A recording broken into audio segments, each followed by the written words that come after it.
The arrival. The Zelkari Empire's conquest fleet emerged from hyperspace like a swarm of metallic hornets, their ships gleaming with the reflected light of 1,000 conquered stars. 500 vessels strong, they formed perfect geometric patterns against the darkness of space, a display meant to inspire awe and terror in equal measure. For 8 centuries, this formation had been the last thing countless civilizations saw before bowing to the inevitable. Commander Vexthor stood at the center of his command sphere, 6 eyes scanning the holographic displays that surrounded him like a cage of light. His chitinous body, evolved on a world of crushing gravity and toxic storms, required no protective suit even in the vacuum of space. The Zelkari were survivors by nature, conquerors by choice, and Vexthor embodied both traits perfectly. His mandibles clicked in satisfaction as data streams flowed past, each one confirming what the scouts had reported. The system before them contained a single inhabited world, third from its yellow star. The natives called it Earth, though in the Grand Registry of the Empire it would soon be known as Conquest 779. The preliminary scan showed a species barely capable of leaving their planet's gravity well, still dependent on chemical propulsion and primitive nuclear reactions. They had achieved some measure of unity, forming what they called the United Earth Coalition, but their military forces were scattered across their world, focused more on fighting each other than preparing for threats from beyond. Vexthor's tactical advisor, a younger Zelkari named Kresh, approached with the latest intelligence. The advisor's carapace still bore the blue markings of recent promotion, earned through successful campaigns against 3 different species in the Outer Rim.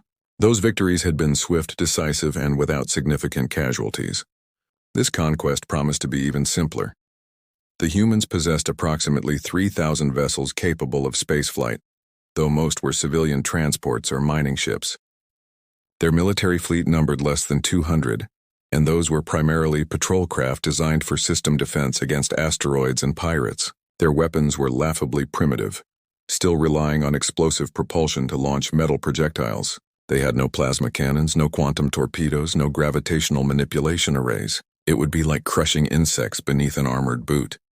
Vexthor activated the fleet-wide communication system, his voice resonating through every ship in the armada. The time had come to begin the ritual of conquest, a ceremony refined over centuries of expansion. First would come the announcement, broadcast on every frequency the humans could receive. Then the demonstration of power, usually the destruction of an uninhabited moon or asteroid to showcase their capabilities. Finally, the ultimatum that no species had ever refused once they understood the futility of resistance.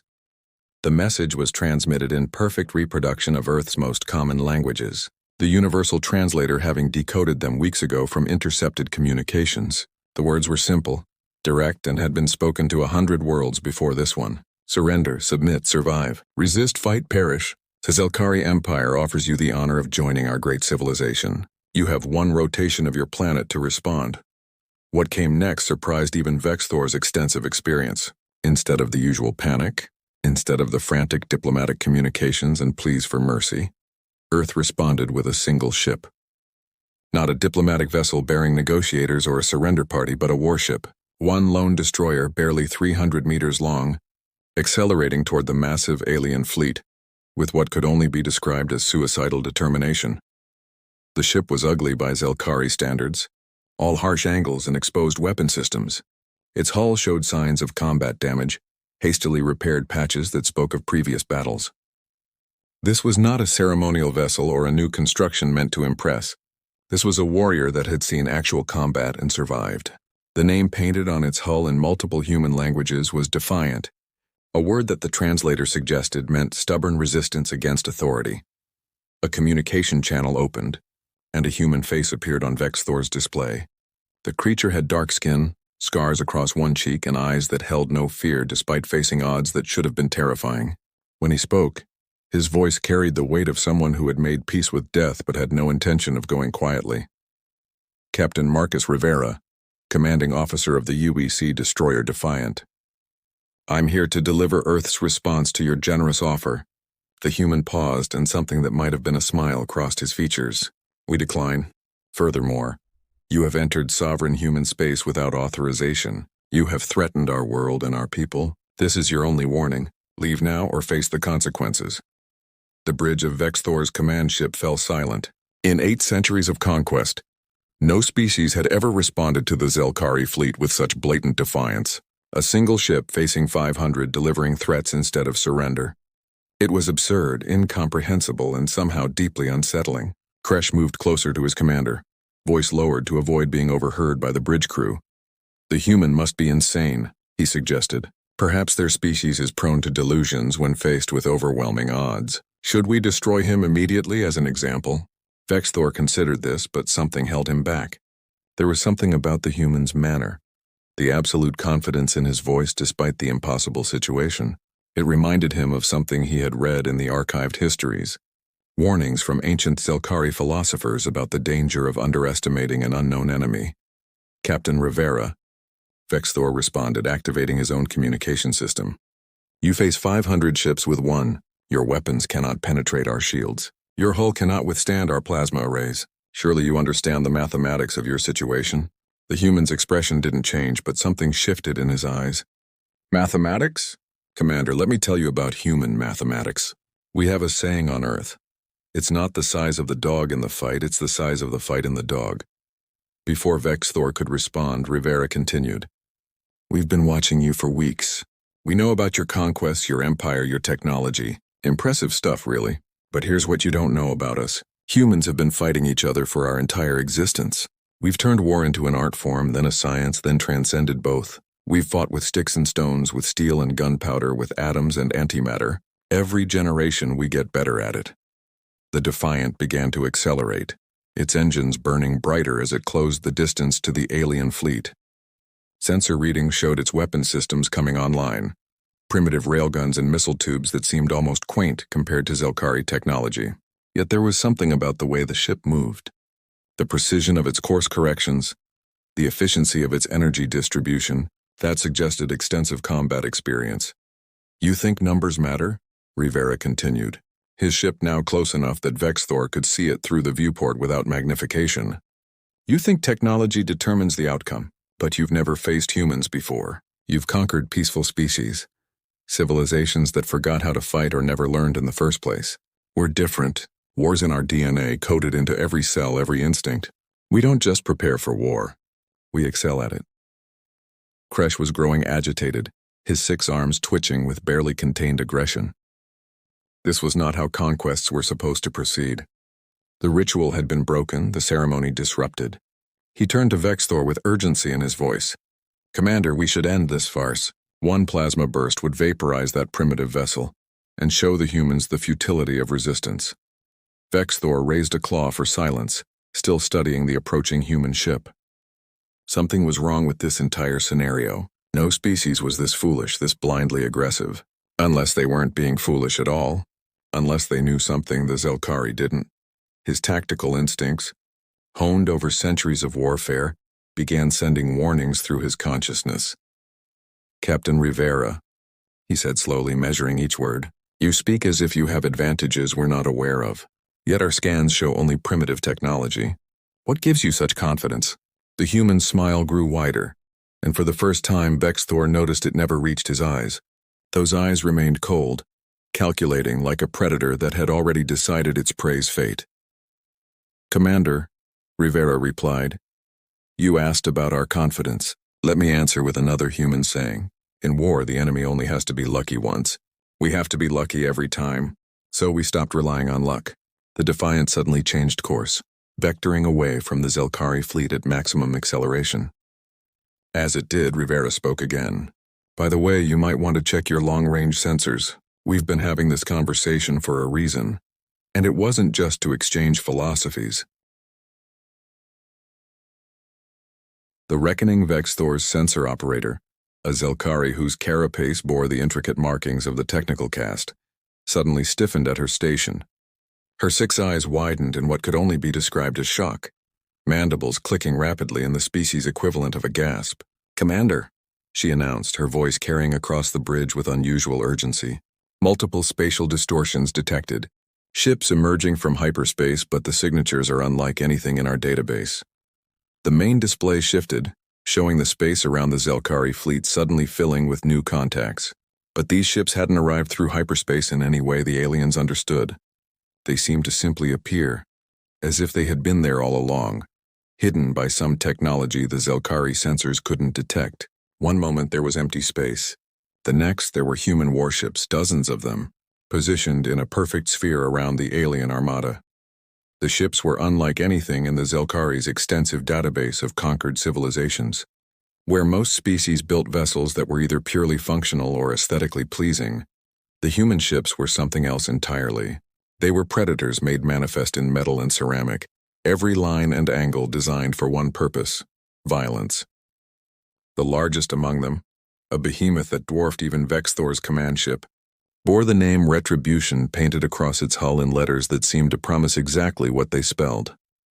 Admiral Catherine Chen appeared on the communication screen, replacing Captain Rivera's image. She was older than Rivera, her hair silver-white, her face bearing the lines of someone who had seen too much war but accepted it as necessity. When she spoke, her voice carried the authority of someone who had never lost a battle she couldn't afford to lose. "Commander Vexthor," she began, her tone conversational despite the circumstances. "I'm Admiral Chen, commanding officer of Earth's Deep Space Response Fleet. Captain Rivera was kind enough to keep you distracted while we moved into position. I hope you'll forgive the deception. But humans have learned that the best way to win a fight is to make sure it's over before the enemy knows it's started." Kresh was frantically working at his station, trying to make sense of the sensor readings. The human ships were there, clearly visible now, but the data suggested they had been in position for hours, possibly days. It should have been impossible. The Zelkari's sensors could detect a ship's heat signature from halfway across a solar system. How had an entire fleet remained hidden? "You're probably wondering about our stealth technology," Chen continued as if reading their thoughts. "It's actually quite simple. Your sensors are designed to detect energy emissions, heat signatures, gravitational distortions. So we developed ships that can run cold. Really cold. We can reduce our heat signature to match the background radiation of space itself. We can mask our gravitational footprint using techniques we borrowed from studying black holes. We can even bend light around our hulls, making us invisible to optical sensors." Vexthor found his voice, though it took effort to maintain his commanding tone. "Impressive technology for a species we classified as primitive, but stealth alone won't save you. You're still outnumbered 5-1. Our shields can withstand any kinetic weapon you can produce. Your nuclear weapons are children's toys compared to our plasma arrays." Chen's expression didn't change, but something in her eyes suggested she was enjoying this moment. "Commander, you keep making the same mistake. You assume we're going to fight you on your terms with your rules, using tactics you understand. But humans wrote the book on asymmetric warfare. We invented the concept of guerrilla tactics. We perfected the art of turning an enemy's strength into a weakness." As if on cue, alerts began appearing across the Zelkari fleet's communication network. Ships throughout the formation reported system failures, minor at first but rapidly cascading into major problems. Navigation computers began displaying contradictory data. Communication arrays started broadcasting static on encrypted channels. Shield generators flickered between maximum and minimum power without input from their operators. "What did you do?"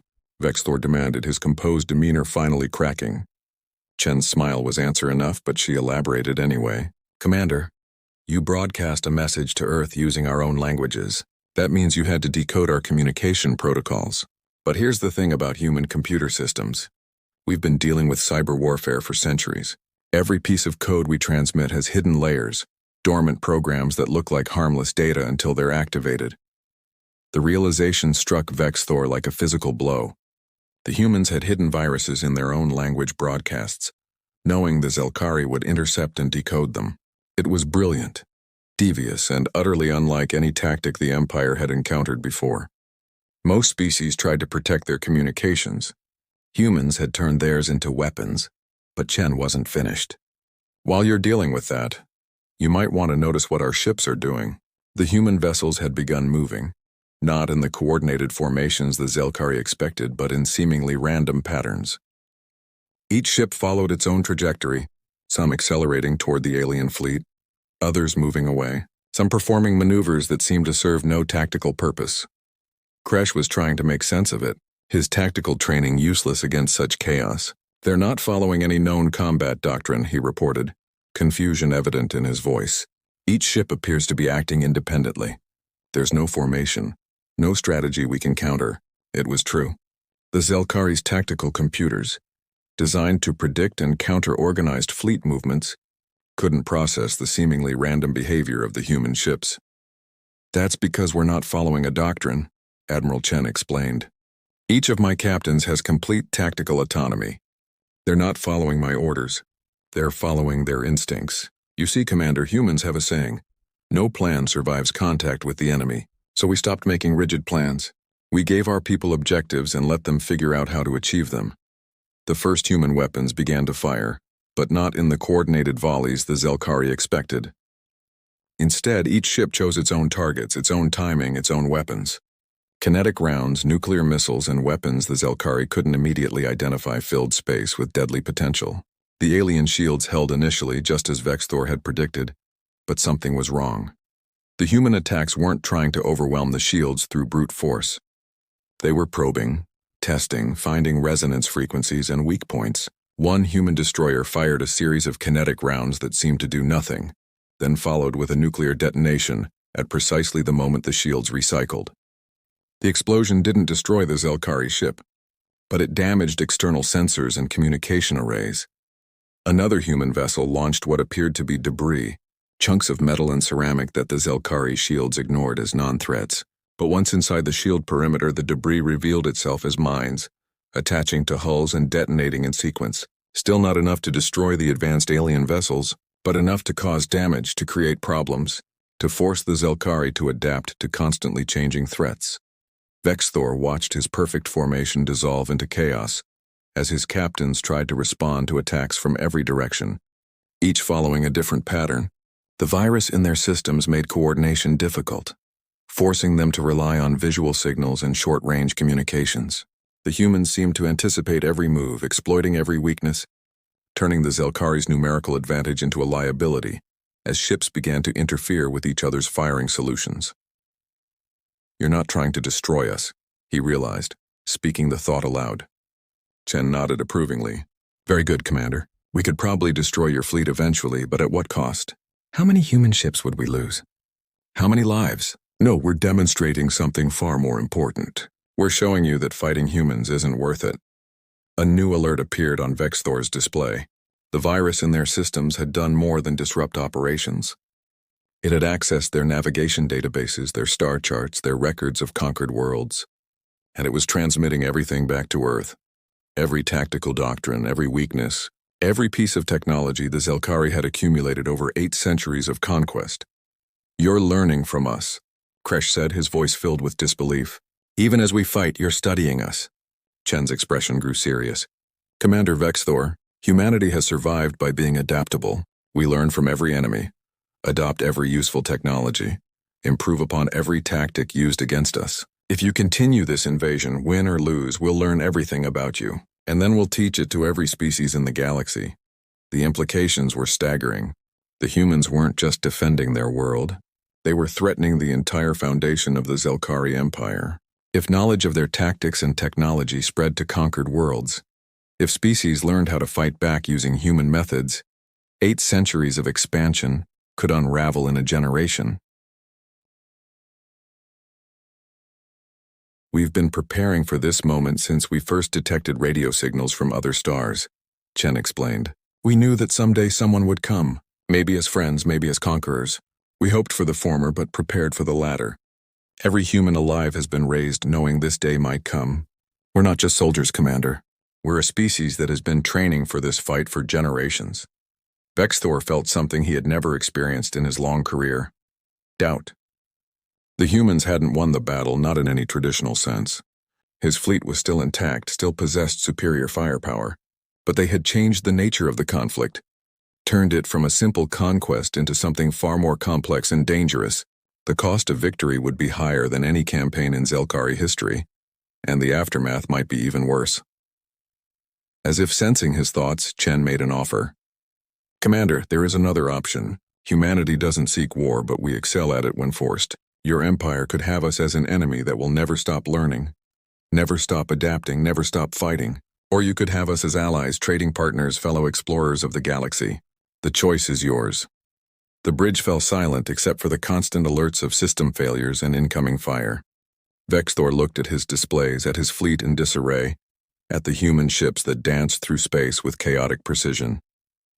He thought of the Empire, of conquered worlds that might learn these human tactics, of the virus spreading through their systems carrying who knew what other surprises. For the first time in 8 centuries, the Zelkari Empire had encountered a species that didn't fear them, couldn't be overwhelmed by superior numbers, and grew stronger with every exchange of fire.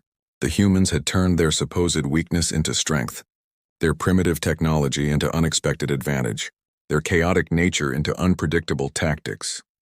Vexthor made his decision, one that would echo through history as either wisdom or cowardice depending on who wrote the records. All ships stand down, cease offensive operations. He turned to the communication screen where Admiral Chen waited. Admiral, the Zelkari Empire wishes to discuss terms. Not of your surrender, but of mutual understanding.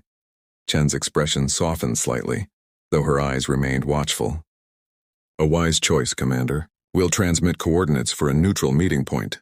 And Commander, welcome to the real galaxy, where survival isn't about being the strongest or the most advanced. It's about being the most adaptable. As the weapons fire ceased and both fleets began to separate, Captain Rivera's voice came through on a private channel to Admiral Chen. Think they bought it, Admiral? Chen allowed herself a small smile. They bought it, Captain. They think we're chaotic, unpredictable, impossible to defeat. They don't need to know that every seemingly random move was choreographed, every virus carefully limited, every shot precisely calculated to create maximum psychological impact with minimum actual damage. Rivera laughed. Humans, masters of asymmetric warfare. We convinced a superior force that fighting us wasn't worth it by making them think we're too crazy to fight. His admiral nodded. The art of war isn't about winning battles, Captain. It's about achieving your objectives. Today our objective was to stay free. Mission accomplished. The Zelkari fleet began its withdrawal, carrying with it tales of the insane humans who turned weakness into strength, who fought without pattern or reason, who learned from their enemies even while fighting them. The story would spread through the Empire, then beyond, becoming legend, and humanity would be left alone, not because they couldn't be conquered, but because no one wanted to try. In the depths of space, as both fleets separated, Earth's hidden defenses began to stand down. Weapons satellites that had remained dark returned to standby mode. Mass drivers on asteroids ceased their targeting calculations, and in bunkers throughout the solar system, millions of humans who had been prepared to turn their home into a battleground that would make conquest impossible slowly returned to their daily lives. The first encounter between the alien, armada and human warships had ended not with destruction, but with understanding. The Zelkari had learned that humans were unlike any species they had encountered, and humans had learned that sometimes the best weapon wasn't superior firepower or advanced technology, but the willingness to do whatever it took to remain free. As Admiral Chen stood on her bridge, watching the alien fleet disappear into hyperspace, she spoke to her crew. Remember this day, not as the day we defeated an empire, but as the day we taught the galaxy that humans are not to be underestimated. We're not the strongest, the smartest, or the most advanced, but we're survivors, and we'll do whatever it takes to protect our own. The war that never was would be remembered as humanity's greatest victory, achieved not through conquest but through conviction, not through power but through perception. And throughout the galaxy the message spread: humans were not worth fighting, not because they were too weak, but because they were too dangerous when cornered. In the end, Earth's greatest defense wasn't its weapons or its ships or its soldiers. It was the reputation that humans had earned over millennia of fighting themselves, a reputation that said clearly, "We might not win, but we'll make sure you regret trying." And sometimes that was all the defense a species needed.